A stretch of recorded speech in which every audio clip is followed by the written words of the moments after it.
Alright, time for a Vi game. This is going to be a low ELO game, of course. We're going to explain everything as much as we can to show you how to carry with Vi. She is one of my favorite champions. She is the first champion I've ever mained, actually, as well. She was my first main champ for Season 1, I believe it was. Very early on. So, yeah. Oh, the scoreboard is still messed up, I see. Let me place my ward first. Beautiful. Get that reset in there. Get that ward placed. Usually when it comes to Vi, I will always try to start on my blue buff because it gives me a tremendous amount of extra clear speed.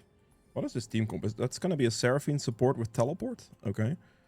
Interesting. So yeah, we usually start on blue. Just because the nature of your kit, you need all three of your skills to kill raptors and krugs at like an efficient pace. Otherwise, you're just going to be a lot slower.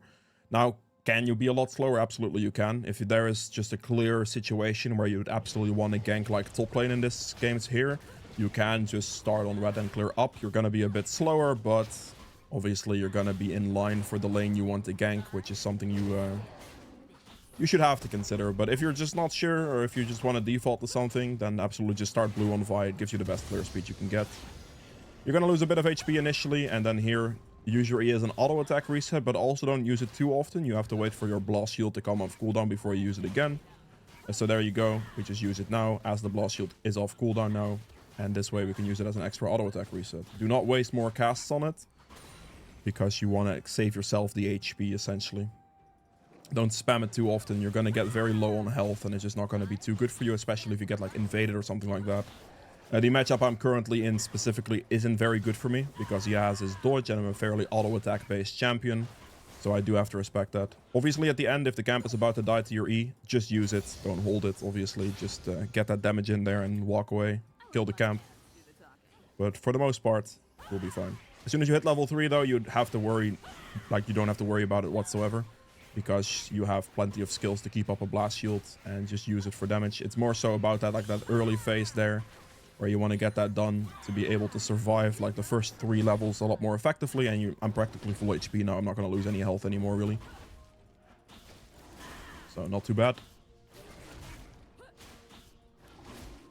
I'm actually going to smite this one so I could just queue over here and just get it. Like, otherwise I'd have to like maybe use another skill on it or take my time on it. But because I could just smite that in that situation, I could just save myself the time on this camp instead, which is what I'm going to do. Can I hit that, please? Thank you. Gonna kill it with auto attacks, then we're just gonna queue through the rest of these small ones, finish it off, and like the clear is very respectable. Vi is not gonna be too fast at all. She is not a very fast clearer. Initially at least. Like she'll get there with attack damage, but initially it'll be a struggle. Let's see if they ward. They are playing very... Oh, there's a ward here. I didn't even notice. I am blind. Lovely. Gonna clear this real quick. Go engage on this guy, I suppose. See if there is an option here. Did as much damage as I could. She doesn't die. Might be able to loop in from behind, actually. She was very low. Very good. Flash Q. You can Q flash, by the way, but I'd recommend not doing that. If you're, like, new to this, especially. Because you can easily mess up your range if you do that. Now, if you Q flash, then you can slightly change the direction of your Q. So it can be slightly better in certain situations. But for the most part, just flashing first and then letting go of your Q is going to make sure that you don't miss a single bit of range on the dash you're going for. So that is, I mean, up to you, obviously, but yeah, it's something to consider. Now, for the first back, ideally, you'd want to be looking for, like, you're going to always go double longsword, okay? Currently, with the way it is, you can go CDR boots first back and be very well off with that. But they're going to change the CDR boots to be more expensive. So they're going to cost 1,000 gold, and at that point, it's simply better to spend that 1,000 gold into double longsword boots instead. So that should be the recall you're looking for. If you can afford like the CDR boots next patch, then that's kind of what you want to do. But otherwise, just go double longsword on your first back. But this guy is obviously shoving top. I'm gonna wait very patiently with my skill there. I'm gonna close the distance as much as possible and not allow him to get that off. We're just gonna help him shove the wave now because he needs that. I'm gonna try to give him the CS, but this wave needs to just be cleared quickly so it can go into the turret and my Pantheon gets the reset here. Good. Actually, he was like walking forward and I just got worried. So because the top laner was shoved into this position, we go for the top gank. Otherwise, you could just go for your Gromp as well, as it respawns at about 420 instead. But we saw a very good top lane opportunity, so we're obviously going to just run up there and try to kill the Garen if possible. Because of the wave state, it was good for us to go for the gank. If the wave is like more in the middle or more towards here, just do your gromp after the second rotation and make sure that you catch that respawn in about 4 minutes 20 if you can manage. So yeah, now here we're simply just going to go for another clear, making sure to keep our jungle clearing very consistent. This consistency in your camps, keeping a nice smooth line in your camps is extremely important if you want to look to consistently win your games, because this is going to make me as strong as possible. So the Jax has not been seen yet, so I'm assuming he's just like been sequencing his camps. Probably clearing towards top, because that top gank was not very doable. Oh, well, Pantheon's mid, so I guess he's already dead. With the mid laner just dying, then I can just go for the dragon then. I could have just gone Krugs here, but with that mid end, I think I can do this. It is a little bit risky, because we obviously do have the bot lane in base. But I doubt the enemy bot lane is going to show for this, so that's why I'm doing it. If the enemy bot lane was like, I was expecting them to show for it more, I wouldn't do Dragon here, I would just do Krugs instead. But it looked to me like they were just going to shout the next wave, because that wave wasn't going to fully go into turret, and they wanted to go into the turret so they can recall, right? Now Dragon has just died. They're still walking forward, so we're just gonna go for it in that case. Just gonna go for the Seraphine here. Okay, my Ashe is just AFK though. I actually just have to let them live because Ashe did refuse to set a single step forward there. Fair enough. There is just that thing, right? Like, I could have tried to like really force that fight if I engaged the Jinx there, but my Ashe wasn't moving at all. So I was like, I'm not going to go for Jinx, because if I go for Jinx, things will go very bad for me. And then I wasn't going to continue that fight because Ashe literally didn't set a single step towards me. So I'm not going to go in a 2v1 when I'm 1 XP away from 6. Without 6, I don't win that. So I just had to realize everything there and just disengage. And get the CDR boots here. Get another longsword. And then we just move towards my topside camps as they respawn / the void grub / maybe a top line gank again. Because as you see, the wave is kind of shoving into this position again. So that might be a good situation for me here to just go for this top gank again. It's possible. I think the best thing I can do here is just check the void grubs first in case Jax is doing them. So that's what I'm going to do here. Let's see. He is not doing void grubs. Where is this Jax? Okay, he just warded, so we can't just go. Like, his wave position isn't that good. Or his current position in the lane is not that good. Pantheon just lands the stun. I charge up the Q. Land the Q before he silences me. Hold your R until he does this. Until he flashes away. That's when we R. And then we finish him off. Never lead with R. Ever. Literally never in your life lead with R. The only situation ever when you can lead with R is if you know your R kills. So if you see a situation where your R will definitely kill, you go R. But otherwise you don't. Because you need that R in case they flash away. Right there. Like, that's very important. Let's get my passive procs in here. Oh, no, I missed my smite on 9 HP. I need to leave. I actually just have to leave. Like, I can't fight that guy. Now, he's obviously going to go Void Grub. So, oh, nope, okay. I regret everything. You win. Okay, I'm just going to suicide to the turret. It's fine.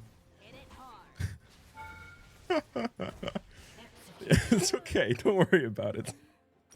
I didn't actually think they were going to do that to me. I thought he was going to do the Void Grubs and they were just going to walk the lane because this lane's pretty big here. So I figured I could just take like his red and his Krugs as he does Void Grubs. But obviously that didn't really work too well for me. I could just go for my blue anyway because he was going to finish the Void Grubs. So I don't think he's going to go for my blue / my topside camps. No, that's not his. That's his blue. That's not my blue. So we're good. I made sure to execute there real quick into the turret instead of giving any of them kills. So I kind of salvaged the situation a little bit. No shutdown, no kills. It's okay. But, you know, I have one Void Grub, which is fine. The reason that's fine is because that gives me the XP boost you get from your jungle item by killing the camp. So it counts for one of the Void Grubs, basically. So I get that one, and I also get the potential to have the next 3 Void Grubs to get 4 Void Grubs total. And 4 Void Grubs is a mark where you will get Void spawns. So you want either 4 or 6. 6 is obviously better. But if I get the next 3 Void Grubs, I'll hit the 4 mark, and he'll be on 2. So our Void Grubs will still be better. So I can still use the Void Grubs better this game if I just get the other 3, if that's possible, obviously. We have an entire jungle clear to do, so that's exactly what we are going to do. His CS is looking pretty good as well, but I have 3 additional kills.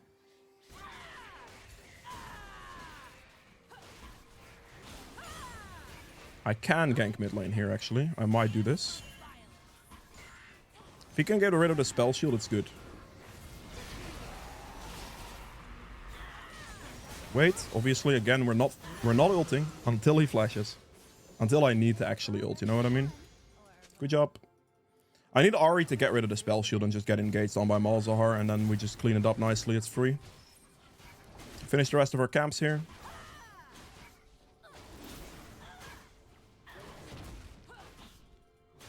Get that cleaned up. Get this camp cleaned up as well. We just had a nice opportunity on mid lane, right? Like, the lane position looked pretty good. Ahri had ult available to her, as we noticed above the minimap in this here. And then we could just move. Dragon's gonna spawn in 30 seconds. I might be able to dive their bot lane here. Oh, there's a ward.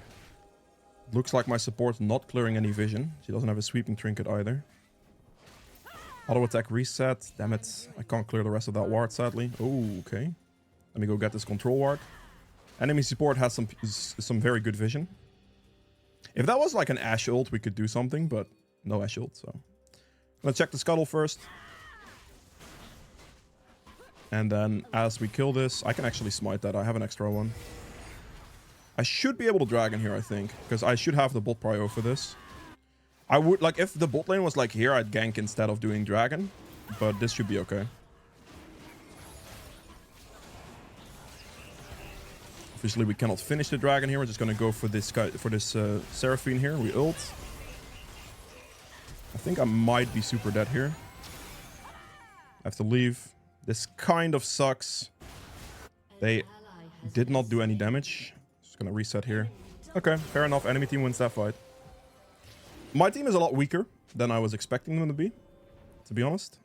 That's okay. I had quite a bit of gold myself, so it is respectable. I didn't think they were going to be able to do something like that very easily. But for me, I'm not going to waste any time, because what's going to happen here is he's going to go for dragon, which is okay, right? But I need to get these void grubs. I need to get the other 3 void grubs, so I'm just going to go ahead, clear the wolves first now instead of doing Gromp first, and play for top side. This will be fine. We'll manage with this. Hit level 9. We're going to do Gromp, and then we're going to do void grubs. He's most likely going to go for his blue buff here. Maybe his wolves. Clear this up. Okay. Sweep here. Gonna go for his raptors. My top lane's position is not too good for me at the moment. What I'm gonna do here is I'm just gonna check all of his top side camps in this case. I want these... Actually, okay, I have an issue. I have a serious issue here. Because look at the game time. Void grubs are going to despawn soon. I should have done them faster. I didn't realize this in time. I think I might not make it now. Smite the first one. I don't think I make it now. I have 20 seconds until they despawn. I don't think I clear these 2 in 20 seconds. I'll try my absolute best for it, though. Okay, I have 11 seconds before they despawn, I think. Come on, please. Ah, no, I had less. It's 5 seconds before, of course. Damn, that was actually close. Fair enough. I should never have done the raptors there. That was my mistake. I didn't realize the timer was getting that close. I should have done the priority on void grubs, and I would have made it. Especially since Jax went bot lane as well. Take his Krugs. That's on me completely. Like, I just didn't think about it. Because the void grubs will hard despawn at 1355. And if I let that happen, obviously that's not good. I guess I'll just Rift Herald here then. I should be okay. Yeah, I made a slight miscalculation. That was kind of poor. Oh well. Let's get this cleared out. I need him to move towards this objective here. I need Ahri to move, actually.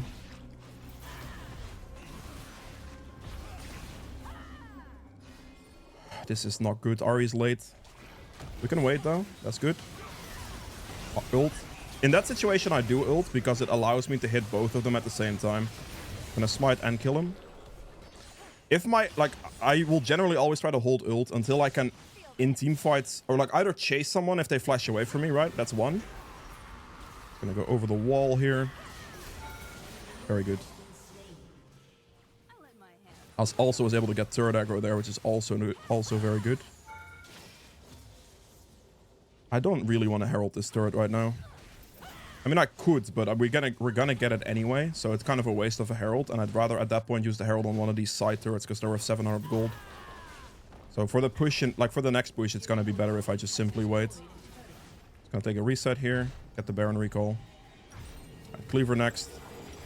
Cannot afford it at the moment, that's okay. 148 what is on the dragon, so I'm gonna clear everything down now and try to be around dragon as it spawns so I can play for the objective.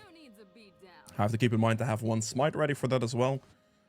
But yeah, I'll be able to hold on to this herald for a while and use it on one of the tier 2s for the side lanes to get myself 700 gold, which is very good. If you have to use it on mid turret, definitely do, because it takes priority to get that mid turret out of the way. But with the way this play turned out, I didn't have to use it there, and I was able to get rid of it just normally instead. No need to rush into using a Rift Herald at all. You have it for a very long time.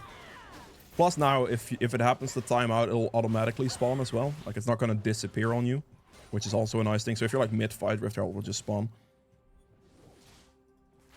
Keep a nice consistent pacing. As you can see, my CS is looking very, very solid here. On 124, 16 minutes. Decent. I also have 7 kill participation out of 8, which is huge. Jax has some decent CS, but, you know, not enough compared to me also having this 7 kill participation. Get the red, we get the Krugs, and now basically as we finish the entire clear, the dragon's about to spawn, so we can look for like a bot gank into a dragon, which is essentially what I'm going to do. I don't want my Sen at the back right now because I actually need her to just walk forward for me. I obviously do not have a sweeping trinket available to me either.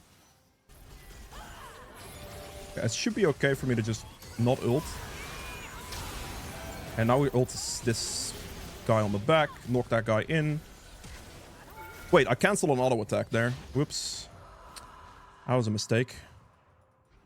I'm not happy about that because the auto attack cancel allowed Jinx to live. She does die now. I need to...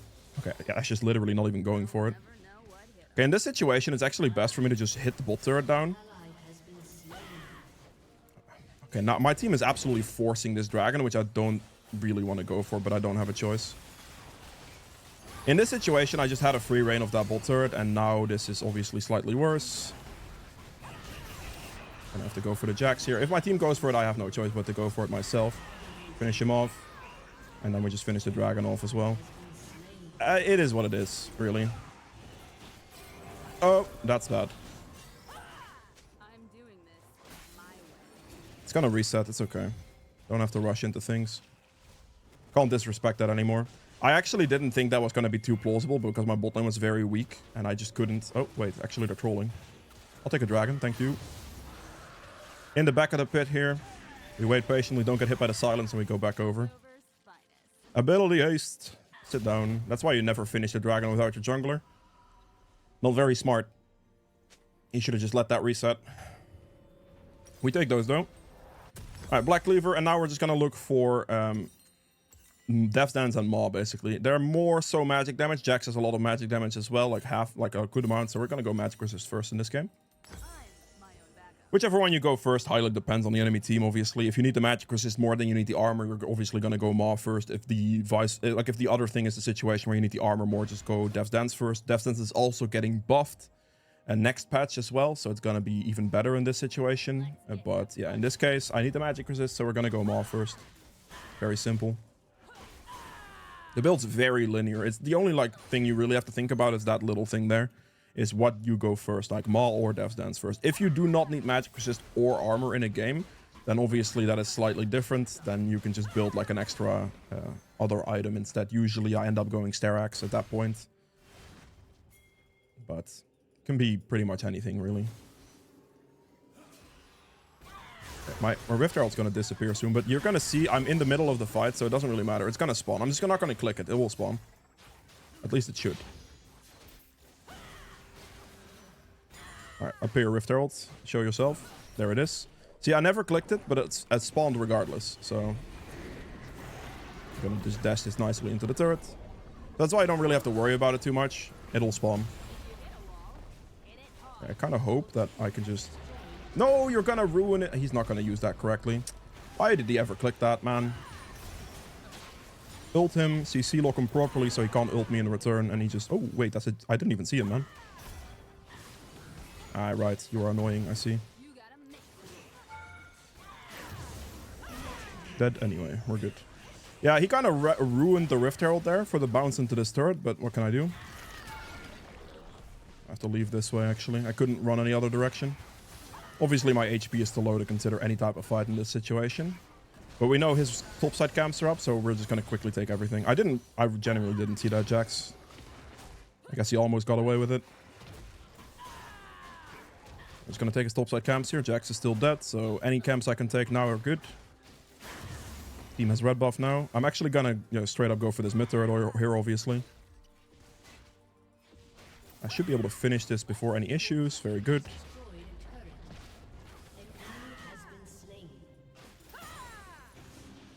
Okay, we're not going to overextend. This Malzahar has ult available to him most likely, so I'm not going to disrespect that. I have 2,700 gold, so we're just going to back off and just chill. Not a problem. Get the Maw here finished, and then we'll build towards the Dev's Dance. Get the pickaxe. And in this situation here, all my camps are up. He's actually most likely going to go for my top camps with this position. I was about to go like bot side here, but I figured Dragon's going to respawn 145. He's walking down here. I'm not going to give him my blue buff.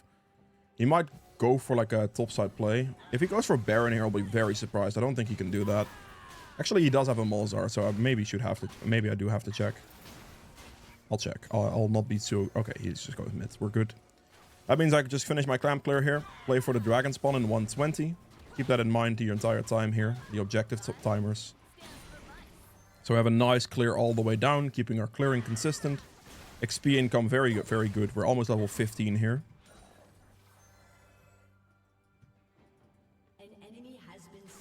Good kill. What do I have? I have 13 out of 17 kill participation. That's very solid. Let's get my team red again.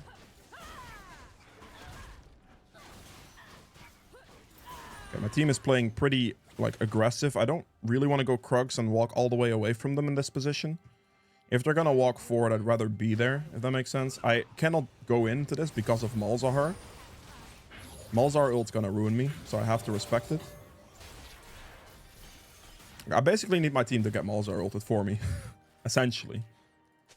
If I want to make something happen. There's a control ward in this bush, so we're just going to clear it. We can see that by the by the timer that doesn't disappear. It's going to be a control ward or a blue trinket. Either one is fine. Either one I could just clear. I'm just going to clear his camps first as I wait for the dragon to spawn, because I still have 13 seconds on that, of course. I could stand there like around the dragon and do nothing for a while, but that's kind of pointless, isn't it? Okay, I was seeing if Seraphine was going to walk in. I need to be here for the spawn, so we're going to move to it now. Yeah, if the timer is still there, just scout if you can take some camps. If there are options there, that'd be good. Good CC from Ashe ultimate, and he flashes. So now we ult. We hold our ult until the enemy flashes away from us. Very, very simple concept that you should keep in mind at all times. Or if you can land it in like a perfect situation in a team fight. Like if you can land the ult on the furthest target in the fight, that's the one you want to go for. So if you're engaging a fight and you see that the... I'm going to hit the smite on him for the slow there real quick, by the way.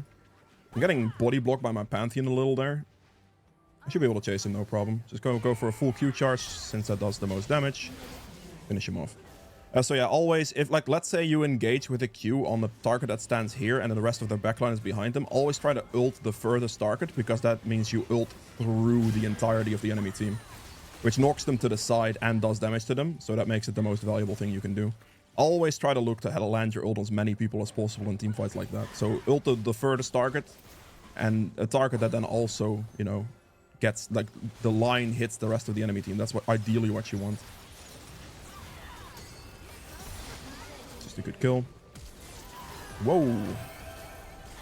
I don't think that matters, just hit the turret. Very good. Very good. Prioritize hitting the turret there since it's killable.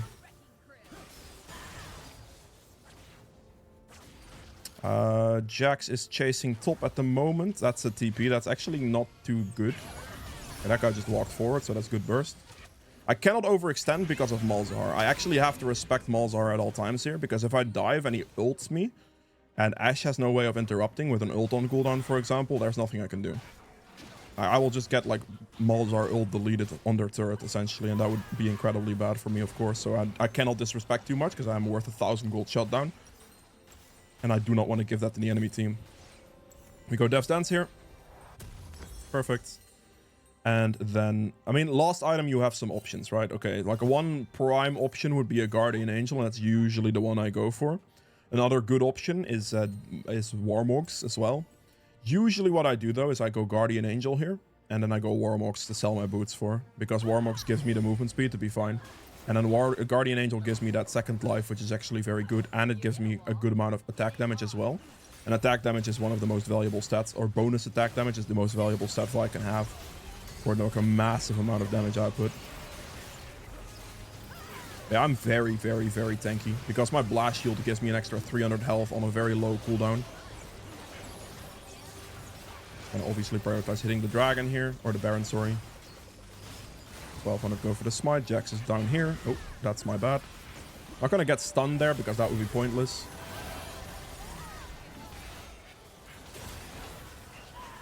Let's see. Rid of him. We just ult the Jinx right away because she is in Narnia. She is my furthest target, so she would be my highest kill priority. He just ulted me, so they can never kill me again. Or chillin'. I can just finish this out. Let me get my quadra kill here real quick. Goodbye. Perfect. So we picked the furthest target for the ult.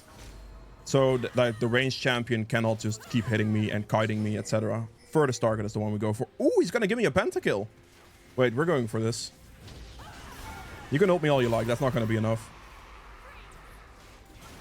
Haha, sit down. I might actually die to the turret here. I don't have... I mean, I could have ran. Doesn't matter.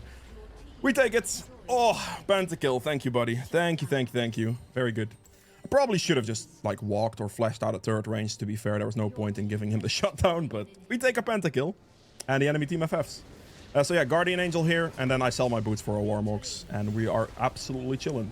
That is it for Vi. I hope you guys have enjoyed this video. If you have any questions, leave those below. If you haven't subscribed yet, please consider doing so. Hitting the like button helps me greatly. And yeah, with all that being said, I'll see you guys in the endgame stats. Alright, so for the endgame stats here, I ended up doing 33.3k damage, which is by far the most here. Definitely not bad. True damage at 1600. Not surprised Ari beat me on that one. Objective damage at 57.4k. Very good. Healing done 16.3. Damage taken at 30k, which is very nice. The damage taken on Vi is going to be lower compared to self-mitigated, another 49.2. You get a lot of self-mitigated because Vi's passive generates a lot of shields for you, right? So that's going to be very good. And then obviously the shield from Hexdrinker and stuff can help you as well. But your survivability is going to be very good. So not a problem there. Gold earned at 16.5k. For the runes, Hail of Blades, that's 67 hits. We have Sudden Impact for 900 bonus damage. Eyeball Collection for 18 AD. Relentless for the movement speed. You can take the Ultimate Hunter as well if you'd like. It's not necessarily a bad choice on Vi at all, because obviously the more ults you have, the better. But with the way I use my ult and with the way you should use your ult, you shouldn't be casting it that often when you actually need it. So, you know, Relentless for the movement speed is just better for map rotations. It's definitely something to take. A Triumph for the extra HP restoration and a bit of gold, and then we take the legend, like the ability haste here. You can take the attack speed, but because we have Hail of Blades and we max QWE, you have enough attack speed for the most part, because your Hail of Blades is going to proc your W, which is then give you an attack speed steroid. So it's better to have the ability haste, to have your skills up more often, including your ultimate or your Q, all of that, because it helps proc your blast shield for survivability or Qs for chase potential. You are building quite a bit of ability haste as well, but this just helps more than attack speed because of Hail of Blades. If you're going to go for a Conqueror setup, then you should go for the attack speed in that situation, because you're going to have a lot less attack speed for those hits, and yeah, it's just different. Build-wise here, I mean, you're going to go Eclipse Cleaver every time, then Dev's Dance Maw, in the order whichever one you need more. Like if you need more armor, go Dev's Dance first. If you need more magic, just get Maw first. And then CDR boots are just purchased somewhere in between. To finish out this build, items I'm definitely looking at is going to be a Warmogs at the very end. It's a very good one to go for. You need 1500 bonus HP to make Warmogs work. And you get 400 from Black Cleaver, and you get another 180 from your small rune. So you need the health scaling rune for that to work. In the small runes, health scaling gives you 180 health, or at least more than 100 health. So you're going to get above the 1500 HP threshold with just the Black Cleaver for health.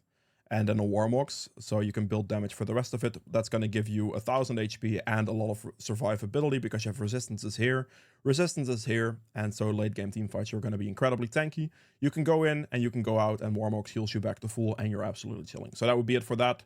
Damage item here, last is usually Guardian Angel, because a second life is very valuable. You can just commit to the fight completely. It does a good amount of damage, gives you a good amount of bonus damage, and just strong, right? So that will be a full build for Vi. I hope you guys have enjoyed this video. If you did, make sure to like button below, and I'll see you guys tomorrow with another one. Bye.